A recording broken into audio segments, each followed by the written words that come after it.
Deux grands projets dans l'agenda du port autonome d'Abidjan. L'élargissement de la passe d'entrée du canal de Vridi et la construction du deuxième terminal à conteneurs du port autonome d'Abidjan. Les travaux démarrent dans le deuxième semestre de l'année 2015 pour une durée de 3 ans. À travers ces futures réalisations, le port d'Abidjan entend se repositionner en matière d'infrastructures. Parlant de la compétitivité relativement aux infrastructures, on n'est pas les mieux classés aujourd'hui et ce projet va nous permettre vraiment de nous repositionner durablement. Parce qu'avec ces quais à 16 mètres et tirant d'eau et 3 postes à quai, c'est clair qu'on verra l'avenir avec sérénité. Coût de ces projets, plus de 400 milliards de francs CFA, montant financé à hauteur de 396 milliards par la Chine. En plus de leur impact sur la compétitivité du port d'Abidjan, ces réalisations vont contribuer aux efforts du gouvernement visant à atténuer la cherté de la vie.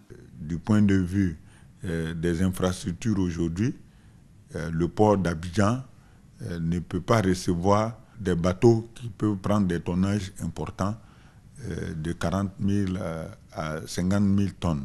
Quand les bateaux ont suffisamment de marchandises, le coût du fret baisse du fait de la quantité. Et comme nous avons aujourd'hui au niveau du gouvernement une politique de lutte contre la vie chère, nous devons utiliser tous les leviers pour qu'effectivement on arrive à baisser le coût de traitement des marchandises au niveau du port autonome d'Abidjan. En dehors de ces projets structurants, les autorités portuaires envisagent la création d'un terminal minéralier et le remblayage d'un espace de 300 hectares à mettre à la disposition des opérateurs privés. À terme, il s'agit de faire du port d'Abidjan un hub de l'Afrique.